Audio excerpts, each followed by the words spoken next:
Owen. Hello, everybody. How's everybody doing? Good. I'd like to know who I'm talking to. So I know that we've met some of our scholarship recipients. How many working journalists do we have in the room? Awesome. Okay. And then how many aspiring journalists other than our scholarship recipients? Anybody else? Thank you for coming.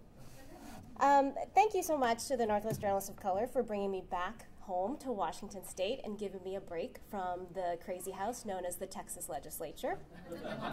It's a true honor for me to be asked to speak here today and to be among my peers, Lori Matsukawa, Robert Mack, hello, and also an honor to be among those of you who represent the future of our craft and our industry.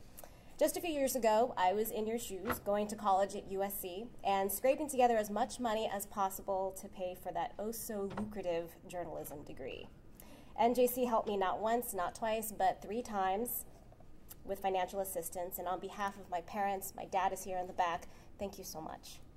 And receiving the scholarship not only helped me buy 3 years worth of textbooks, but it also helped me to show them that I might actually be serious about a career in journalism. So you made my aspirations a little more legit in their eyes, so thank you. I want to talk to our students today because I just feel like, I was in your shoes not too long ago, and I remember being so excited to begin my career, and looking at you, I'm kind of wondering, where did the time go? I'm like an old lady now. But, I still feel like a student, and in some ways, I wish that I'd known as a student just what might be in store for me. And if there's one point that I hope that you can take away from my remarks today, it would be this. Take a deep breath, engage in every experience that you get. Don't think ahead so much. Look around you and enjoy yourself, and know that you are choosing a career that is both unpredictable and fulfilling in more ways than you can imagine if you're doing it for the right reasons. If you're willing to adapt to an ever-changing landscape, and if you're willing to reach out and ask for help. I'm going to tell you how I got to where I am today, but I want to preface all that by saying that you don't have to follow my path, and in fact, you shouldn't. Every job and every opportunity is what you make of it. We're all motivated for different reasons, and the longer you're in this, the easier it will become for you to decide how and for whom you want to practice journalism. I've wanted to be a journalist ever since I was a little girl. I toyed with some other career aspirations, being a teacher, being a businesswoman, a diplomat, a librarian, but something about storytelling always brought me back to the concept of news reporting. I like to know what's going on, and I like to tell people. It's as simple as that. To understand what motivates me as a person and as a journalist, you have to know that I grew up, like many of you, in an immigrant family. My mom and dad are boat people who escaped from Vietnam in 1978, and after living in a refugee camp in Malaysia for 6 months, they arrived in the United States in April of 1979 with nothing. My father went from being a school teacher and principal in Vietnam to being a substitute janitor in Lacey, Washington. They never complained, and they also never allowed my sisters and me to forget why they made such huge sacrifices. They wanted us to have the freedom to choose whatever we wanted to do with our lives. Growing up, watching the local and the network news was an important Tan family pastime. That's how my parents learned to speak English, and that's how they learned about American culture. They subscribed to the local newspaper. Stacks of newspapers and magazines were all over our house growing up. Weeknights consisted of watching a mixture of Como, King, and Cairo, and World News Tonight with Peter Jennings. Friday nights are reserved for 2020, back when it was a serious news program. And in elementary school, I would sneak out in the middle of the night, grab some raisins, hide under the table, and watch Ted Koppel on Nightline, because my father almost never missed Nightline because he was obsessed with stories that were coming out in the 80s about communism and anything that was about the Soviet Union, hoping that maybe at some point, communism might be toppled in Vietnam or something. It was the 80s, and I was young, but it was enough to leave an impression on me about the importance of knowing what is happening in our world. And for my mother, reading the newspaper really was her only connection to the non-Vietnamese community, which she has never really felt fully comfortable participating in. And seeing how much they relied on the work of the free press made me realize it's a meaningful profession that can change lives.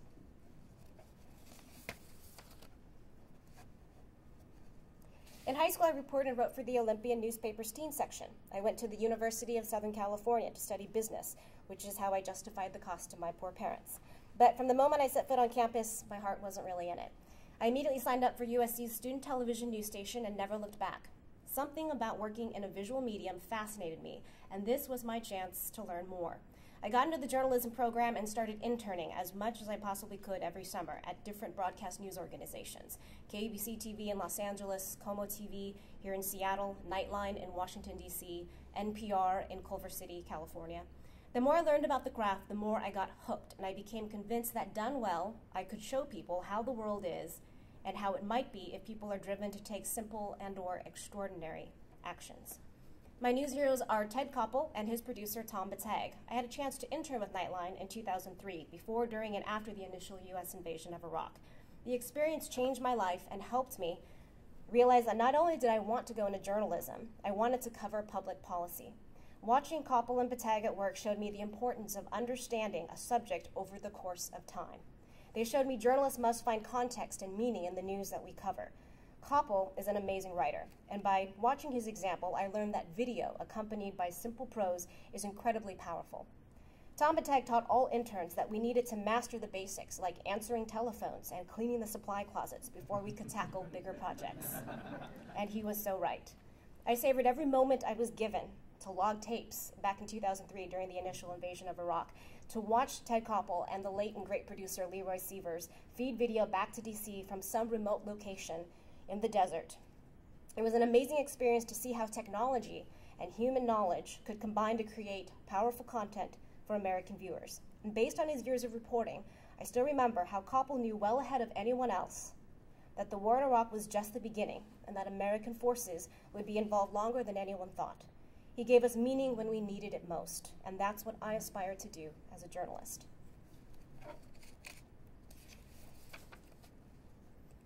I looked at when I first started in journalism because I started at a small station in Boise, Idaho, KBCI, when we only had one evening newscast, and storytelling was of paramount importance to the management. I pursued the legislative beat and thrived in this role. I would go to the Capitol every day and develop my sources. Lawmakers learned to trust me. They'd give me tips on questionable bills that were out there. They'd even give me the scoop about bad behavior by fellow politicians. They'd clarify complex legislation for my 90-second stories, and I adored having this give and take with them. And by allowing me to cover the beat every day, I felt we were creating a demand for political news. I remember a fellow reporter at the #1 station in the market telling me he was being forced to cover the Capitol more than usual because they wanted to keep up with my station. I loved hearing that, and I embraced the competition. After 2.5 years, I landed in Portland, Oregon at the ABC affiliate. While I loved the city, my coworkers, and news reporting, I felt my life had become a bit consumed, dedicated to covering and chasing assorted alleged criminals, from sex offenders and pet hoarders to underwear thieves.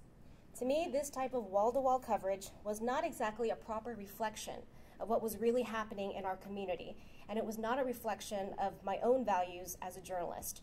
I have to admit I grew a bit weary of the pace and the lack of caring about just how much our hasty reporting might affect people's lives and reputations. With at least 3 live shots to do every day, there just wasn't enough time to find meaning in our stories. And this is where mentors come in. I've relied on a lot of people to help me along the way. And without my many mentors, I would not be where I am today. In this industry, you have to ask for help. There's no doubt your skills will take you far, but mentors can critique your work and guide you in the right direction, especially when you're feeling a little lost. They've been where you are, and the results can be immediate. Other times, their words of wisdom might take a little time to sink in. I'll give you a few examples as we go on. I wanted to go to Boise for my first job because I wanted to work for a Peabody Award-winning investigative journalist named John Hanyon. John was responsible for investigating malfeasance in the mayor's office over the course of, I think, a year or two.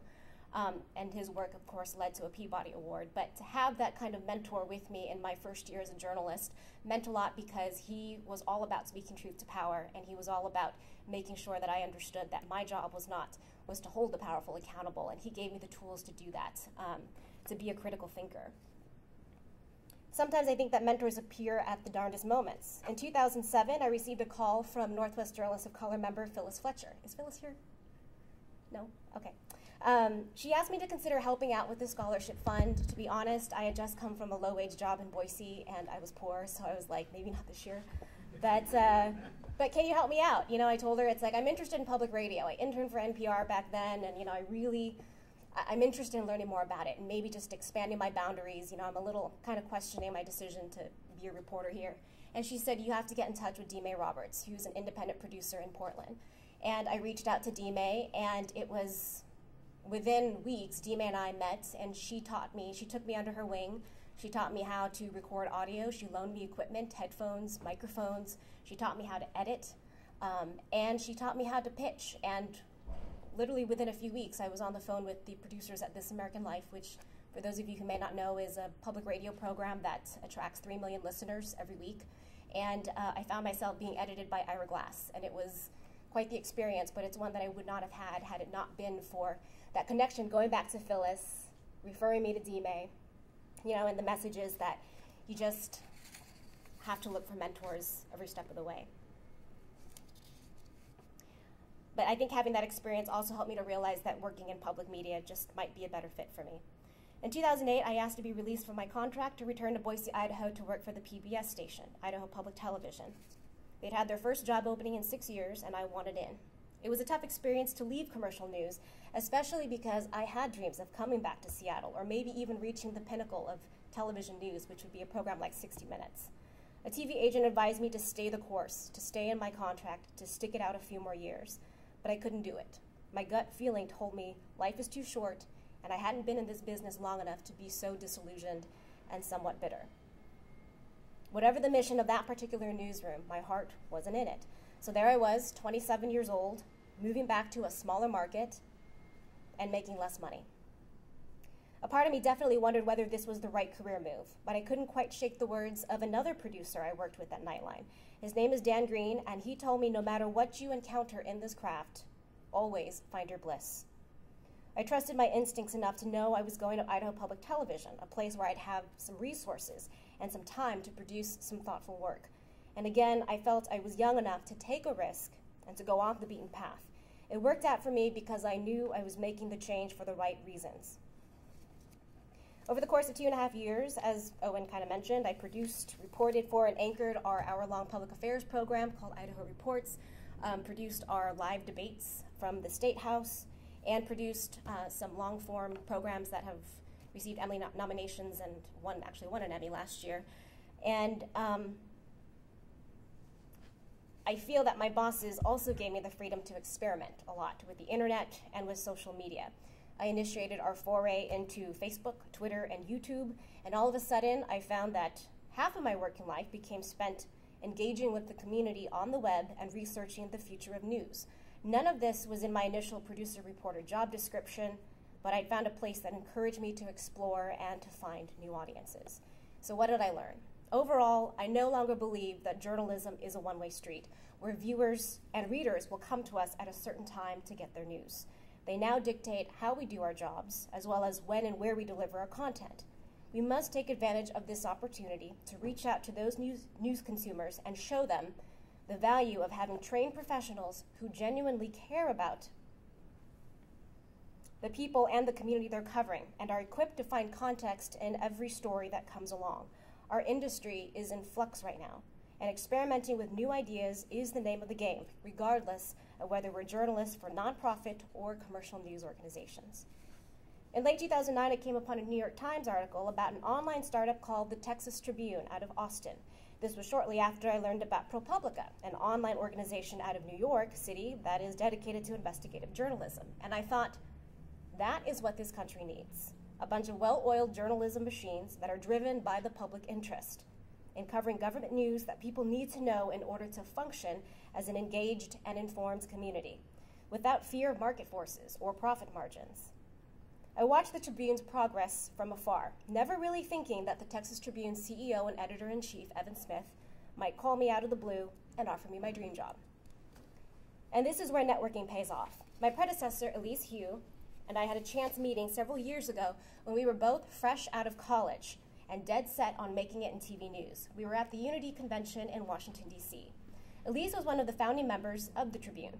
We reconnected briefly last year at the AAJA convention in Los Angeles. I told her I identified with the Trib's mission, and when she got a job offer from NPR last year, she dropped my name to Evan, and another journalist in the Trib's newsroom, Brandy Grissom, met me when we were attending the Capitol Beat conference for Capitol correspondents 3 years ago.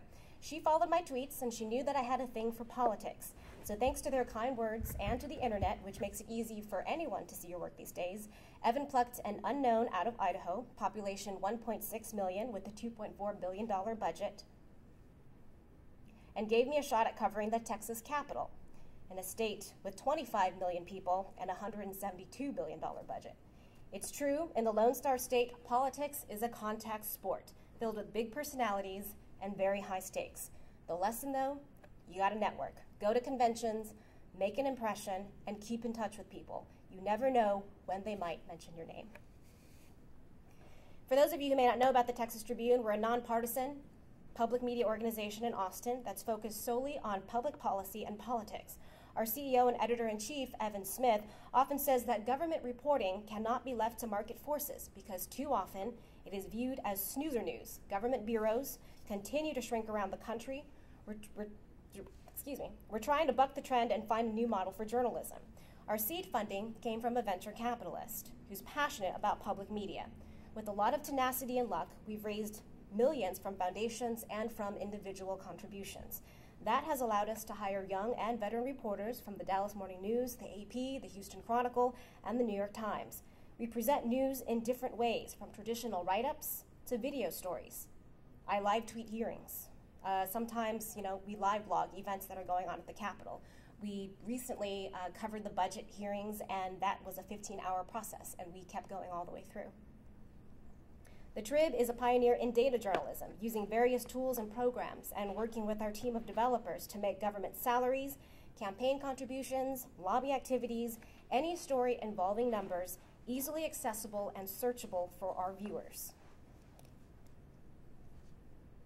Our job is to sort through the maze of information that's out there and to find context.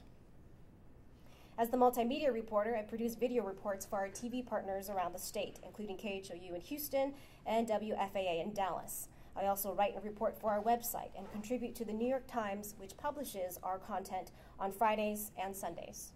I've produced visuals to help our viewers understand how government works. This could be things as simple as flowcharts that highlight where the legislature is in the budgeting process, to infographics that show how the rainy day fund in the state of Texas works, why people are for or against it, how much money is in that fund. Anything we can do to make government news more accessible to people. We try it. We love to experiment with new ideas. Coming into this job, I was told that my job is to innovate, to take risks, and Evan told me it's okay to try something, and if it doesn't work out, we move on. The Tribune recognizes that's what it takes to be cutting edge, and at the heart of it all, again, we are focused on content. We want to tell good, high-impact stories, and we're willing to try any means it takes to get that information out to the public. We want to make a difference, and we want to give Texans the tools they need to be engaged citizens. Will we succeed in our mission to be a nonprofit, sustainable provider of public interest news? I don't know. Will I still have a job in a year or two? I really hope so. When I questioned whether I wanted to venture into the unknown, I leaned on my old Nightline executive producer, Tom Batag, for help, and here's what he told me. As for the future of the Tribune and its model, I don't think anyone knows. What we know is that it is a serious attempt to do important work. If it fails, it will be a noble failure. People will respect you for having done your best to make it work. If you told me 7 years ago that I would not be working in television news, that instead I'd be producing and writing for an online startup out of Austin, Texas, that I'd be a multi-platform journalist working for both print outlets as well as broadcast outlets, as well as online outlets, I would have said, whatever, yeah, right. The bottom line is, I've taken all these experience of working in local TV news at the local level, and also working in public broadcasting at the local and the national level, and I feel like all those experiences, the good, the bad, and the ugly, have led me to where I am today, and they really make me appreciate the opportunities that I have before me right now. Again, I don't think that you have to follow my path. I think you should create your own future and know that it may look nothing like what you're envisioning right now, but the basics are the same. Just do it. Find that first break. Surround yourself with people who want you to succeed. Keep in touch with those whose work you admire. Break a few stories. Check your facts. Seek the truth. Hold the powerful accountable. Meet your deadlines. Learn from your mistakes. Survival in this industry may well be based on your ability to adapt your stories for different platforms and different mediums. So learn all you can about print, online, and broadcast work. Try new things, but always be mindful of your mission. and know that your job allows you to wield a certain amount of power that should not be abused. Pay attention to the people in your community, listen to their stories, and understand that our work as journalists often gives voice to the voiceless. That's a huge responsibility. Times are changing for this industry, and it's a fascinating time to become a journalist. Again, if you do it for the right reasons. You've gotten this far, and I promise you that with a little help from the Northwest Journalists of Color and all the people who are around you here today, you will go on to produce work that inspires and enlightens your community. This is just the beginning of your journey, and I'm so excited for you.